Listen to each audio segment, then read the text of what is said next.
Fred Rubino here with news and coffee on Monday morning. Happy Monday, brought to you by Bean and Brew Coffee and Tea.com. Today I'm drinking coconut toasted almond. This is one that you don't have to put sugar in because it has so much flavor. And this is like my 10th cup. I don't know. I was live on the radio this morning on the most iconic radio station, maybe in the country, WABC 77. So I've been up since a long time. So what I do is I hit it hard with the Guatemalan and the Colombian, and then afterwards I do the flavor just for my pleasure.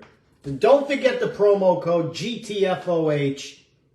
Get GTFOH. You'll get 10% off anytime in 20 years if you order. You'll still get that. And order some of the flavors. You will not regret it.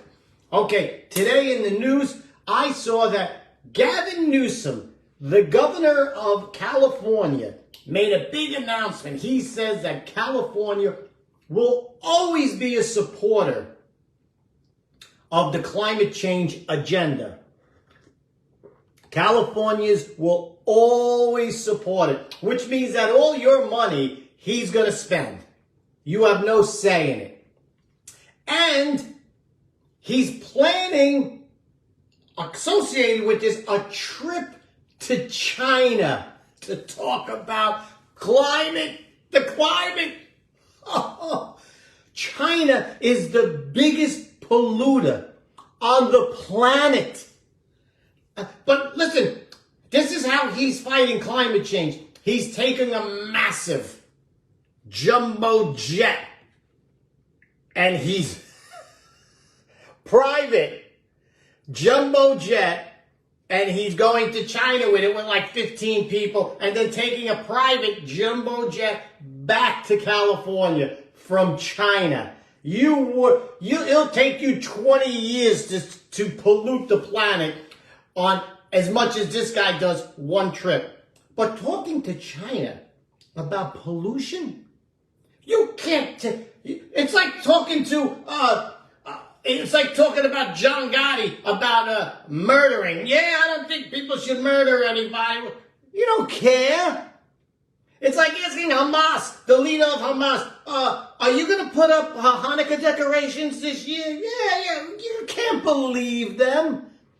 They're the worst polluters. And you know what the problem is? This is the green agenda in one package for you to understand.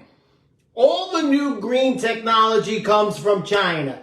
The green cars, the windmill parts, the whole thing comes from China. Every time we pass something, China industry booms. And whoever votes on it gets an envelope for passing it. It's a big kickback with our dollars and making China stronger and the planet dirtier.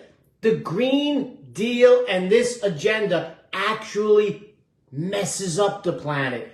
It gives China more strength and lets them do more polluting. Wake up! Unbelievable.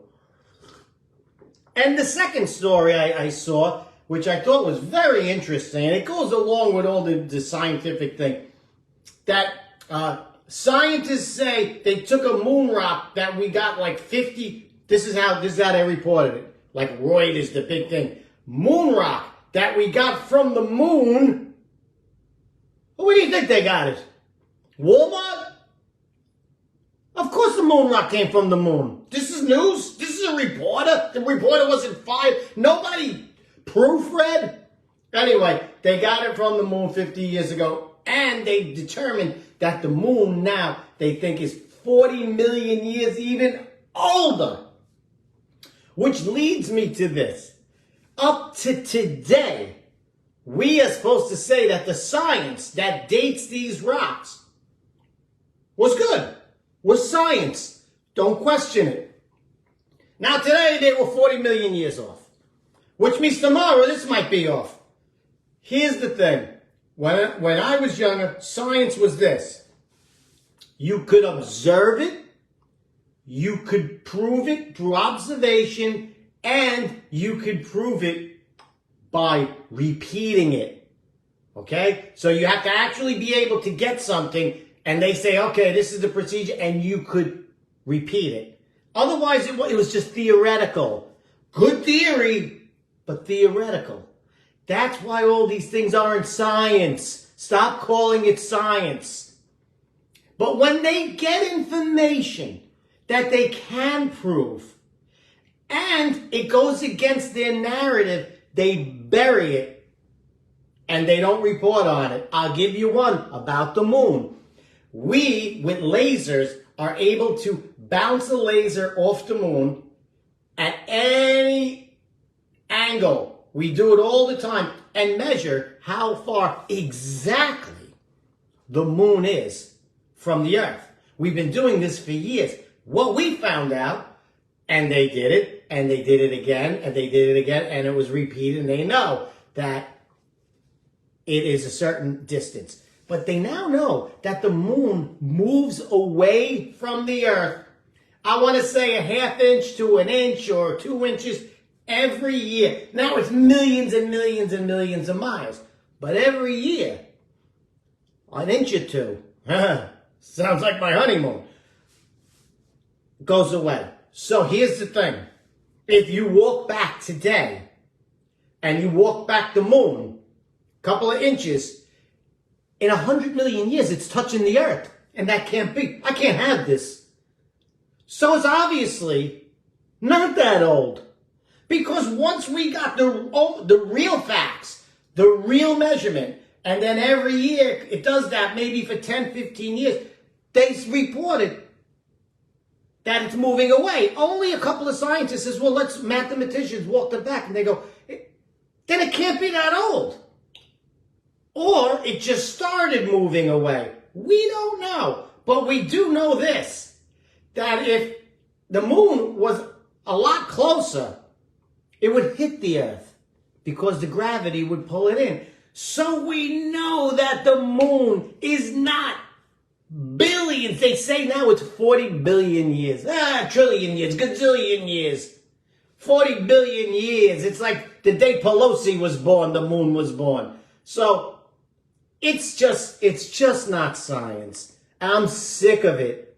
I'm sick of it. Anytime science goes against their agenda, there's a problem. I'll give you one more. They find blood on a murder scene. They go through the blood. You know what they say?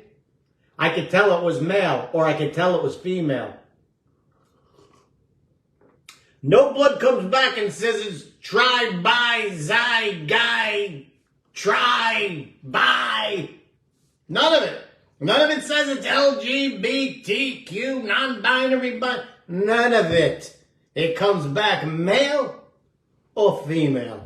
And that's science. And I'm Fred Rubino. I hope we're taking a little break from the war. We'll report back tomorrow as soon as Israel crushes these bastards. I'll see you tomorrow. GTFOH. Don't forget to order your coffee for Christmas.